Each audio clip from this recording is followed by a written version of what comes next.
आजकल सब गीत लगाने जा रहे हैं।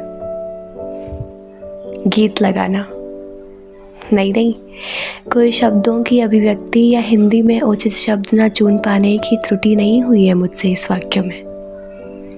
दरअसल हमारे पहाड़ों में गढ़वाली भाषा में गीत लगाने को या कहूँ गीत गाने को गीत लगाना कहकर ही व्यक्त किया जाता है। माँ से बात करते समय जब इस बात पर चर्चा हो रही थी कि कुछ सालों पहले तक ही, या यूं कहें कि हमारे स्कूली दिनों में गांव में नवंबर के अंतिम सप्ताह से ही बर्फबारी शुरू हो जाती थी। बर्फ के चलते वास्तविक पहाड़ी दिन प्रतिदिन के कार्यों की जटिलता में और अधिक बढ़ोतरी तो होती ही थी, परंतु उस जटिलता में संघर्ष को भी खूब आनंद से हर पहाड़ी व्यतीत करता था।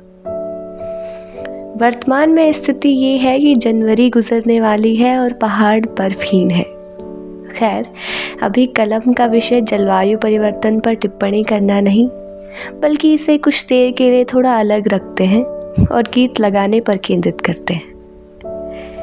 माँ ने कहा गांव और आसपास के अन्य गांवों की सभी चाची बॉडी आजकल दूर पहाड़ी पर स्थित हरियाली देवी के मंदिर में जाकर गीत लगा रही हैं, परंतु बारिश का तब भी नामो निशान नहीं है। यदि गीत लगाने पर ज़रा और प्रकाश डालूं मैं, तो उत्तराखंड की समृद्ध संस्कृति में अनेक लोकगीतों में से एक प्रकार के ये गीत भी होते हैं, जिन्हें प्रत्येक क्षेत्र में भिन्न भिन्न नामों से जानते हैं। हमारे क्षेत्र यानी कि पौड़ी गढ़वाल में इन्हें द्योपाणी या द्योपाणी के गीत कहते हैं, जो मुख्यतः बर्फ या प्रकृति की कुशलता के लिए गाए जाते हैं।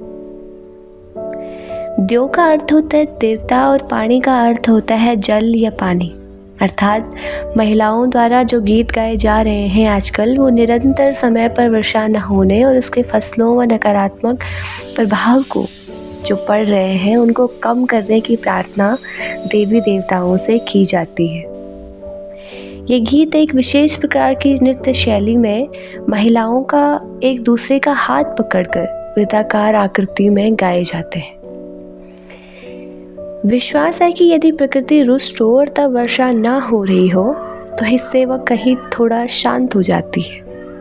हाँ, आजकल के जलवायु परिवर्तन के कारणों से थोड़ा भिन्न है विश्वास, पर विश्वास है देवभूमि के।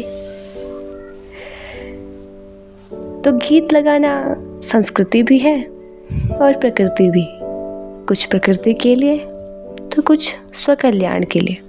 आखिर यही तो सह अस्तित्व की भावना है, और जब रहना प्रकृति के साथ ही है तो क्यों उसको रुष्ट छोड़े। तो हाँ, क्या कह रही थी मैं, तो आजकल गीत लगाए जा रहे हैं।